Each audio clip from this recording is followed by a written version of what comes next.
Te- tes tes oke sip tes. Halo, selamat siang semuanya, dengan saya Hego Vilsinski di sini dari kelas 9 SMP Teknosa, dan hari ini saya akan mempersembahkan sebuah video yang bertujuan untuk memenuhi nilai ujian praktek matematika saya yang bermateri SPLDV, atau yang merupakan kepanjangan dari sistem persamaan linear dua variabel. Bentar.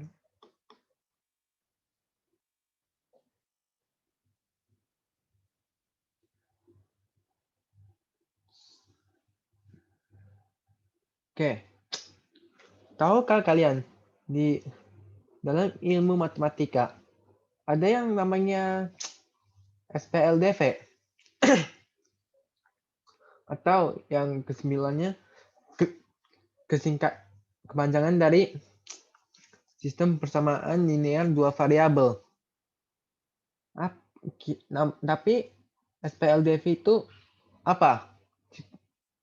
Nah, SPLDV adalah suatu sistem persamaan atau bentuk relasi sama dengan bentuk aljabar yang memiliki dua variabel dan berpangkat 1, dan apabila digambarkan dalam sebuah grafik maka akan membentuk sebuah garis lurus. Dan karena hal inilah maka persamaan ini disebut dengan persamaan linear. Jadi kalau kita lihat-lihat dari hitungnya, dari kata linear, maka itu kayak kalau kita santai gambar di grafik, di dalam bentuk grafik.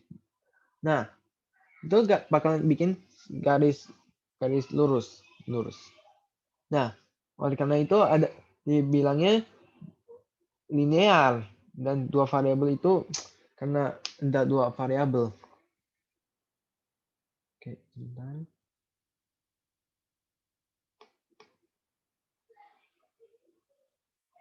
Oke. Tapi seandainya jika kita masih bingung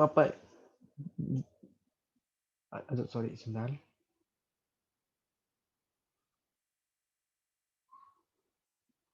Ciri-cirinya itu apa? Ada sebentar. Sorry ya. Oke. Jika kita masih kebingungan masalah SPLDV ini, ciri-cirinya apa ya biar kita bisa dapat bilang kalau ini SPLDV. Nah, how to identify it? Ciri-ciri SPLDV-nya itu cirinya dapat diidentifikasi sebagai di bawah yang Anda lihat ini, menggunakan relasi tanda sama dengan, seperti yang kalian lihat yang di sini.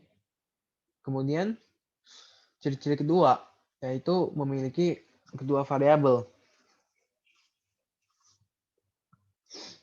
Kemudian ciri-ciri ketiga, kedua variabel tersebut memiliki derajat 1 atau berpangkat 1. Kemudian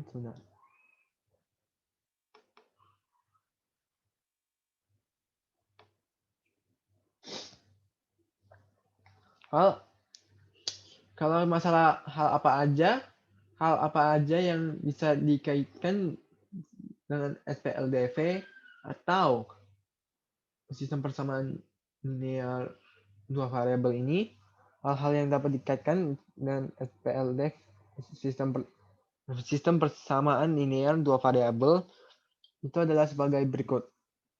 Hal yang pertama yang dapat dikaitkan itu suku. Kemudian hal yang kedua kita dapat kaitkan adalah variabel. Kemudian hal yang ketiga adalah coefficient. Kemudian, finally, hal yang dapat kita kaitkan dengan SPLDV yang terakhir adalah konstanta. Namun, tahu kalian, di SPLDV ini ada 4 metode untuk menyelesaikannya.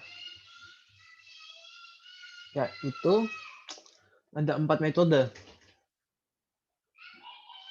Metode ini adalah seperti yang Anda lihat di sini adalah metode substitusi, metode eliminasi, kemudian metode gabungan atau merupakan gabungan dari substitusi dan metode eliminasi, dan metode terakhir adalah metode grafik. Nah,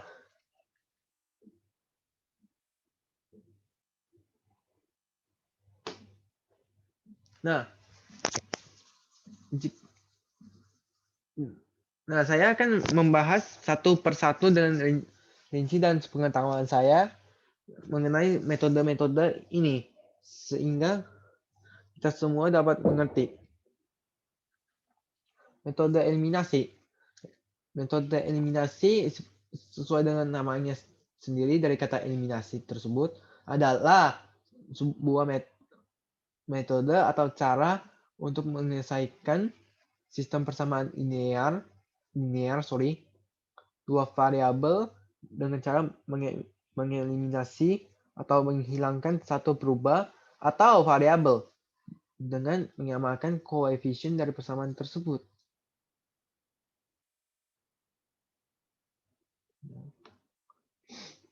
Kemudian langkah-langkahnya metode eliminasi itu apa ya kira-kira?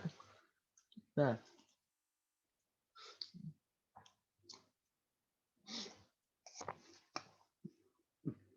langkah-langkahnya saya akan bahas kemudian. Caranya adalah untuk menghilangkan salah satu perubahannya, yaitu dengan cara perhatikan tanda bacanya. Apabila tandanya sama seperti tanda plus dengan tanda plus ataupun sebaliknya, yaitu negatif dengan negatif. Maka untuk mengeliminasinya dengan cara mengurangkan,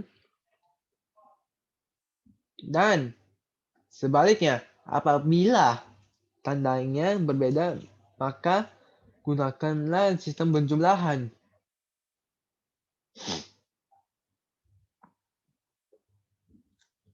Oke. Kemudian metode gabungan atau merupakan gabungan dari metode eliminasi dan substitusi. Ya, saya sangat mengetahui ini bahwa saya sedikit kecepatan, namun tenang, saya akan bahas metode substitusi setelah slide ini. Namun saya akan memberikan sebuah gambaran dari sini. Dari namanya tersebut sudah pasti bahwa kita bisa menggabungkan metode eliminasi dan substitusi dalam rangka menyelesaikan masalah SPLDV. Nah, cara penggunaannya apa dan apa aja keunggulannya? Nah, eliminasi itu sangat berguna kalau kita pakainya di awal-awal. Sehingga kalau kita pakainya substitusi itu lebih cocok buat para akhiran. Sehingga kita hitungnya gampang. Karena kedua metode ini mempunyai keunggulan masing-masing, maka menggabungkan kedua metode ini bisa mempermudah dan mempercepat proses penyelesaiannya.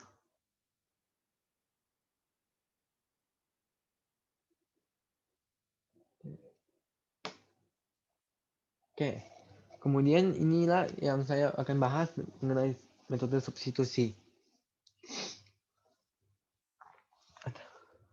Metode substitusi adalah suatu metode yang caranya penyelesaiannya adalah dengan mengubah salah satu perubahannya maupun variabelnya.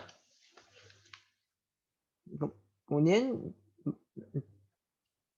langkah-langkah untuk pakai metode substitusi ini apa kira-kira? Nah, jika Anda bertanya itu, maka ini adalah jawabannya. Langkah-langkahnya adalah sebagai berikut. Langkah pertama adalah ubahlah salah satu dari persamaan menjadi bentuk X sama dengan CY ditambah D. Atau Y sama dengan AX tambah B.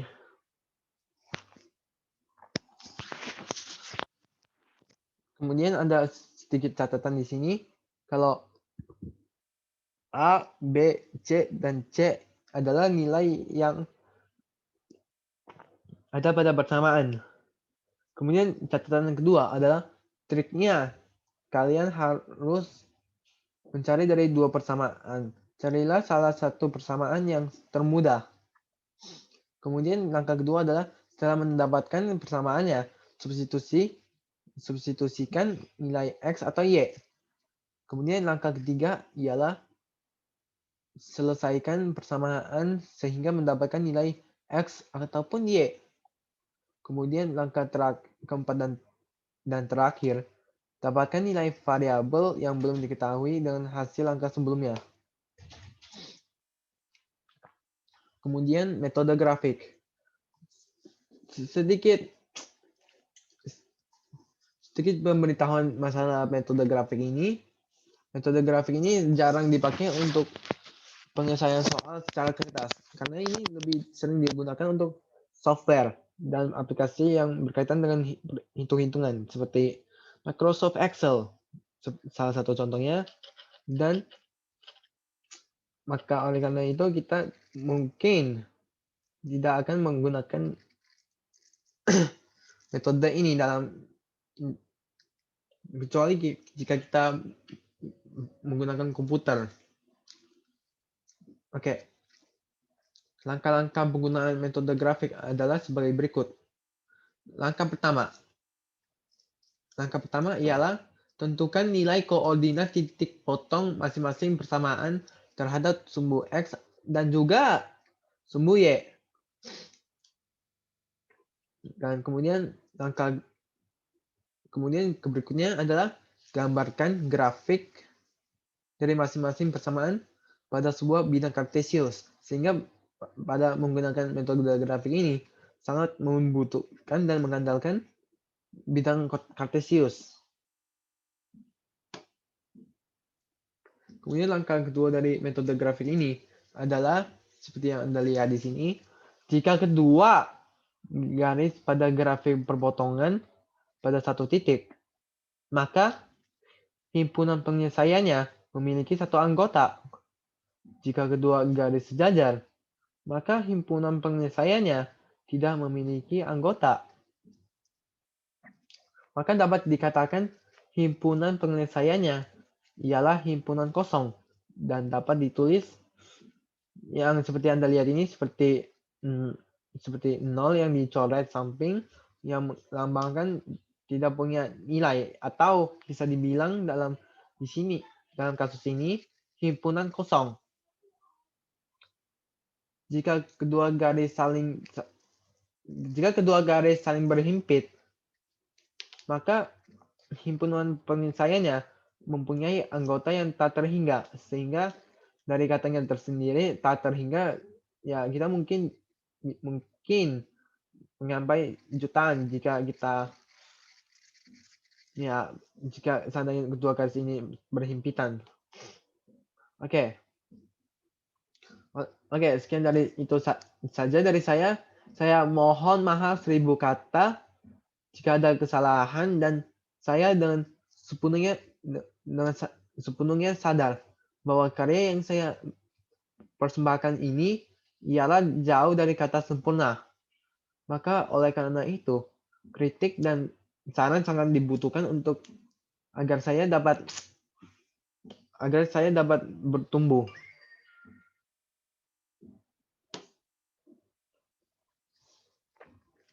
Oke, cukup sekian dari saya. Selamat siang dan Terima kasih. Dan jangan lupa untuk terus mengikuti protokol kesehatan yang telah ditetapkan oleh pemerintah. Jika kalian ingin berkeluaran dari rumah, dan yaitu dengan mengikuti protokol 3M, yaitu memakai masker, menjaga jarak, dan menjaga kesehatan. Oke, sekian dari itu saya stay safe.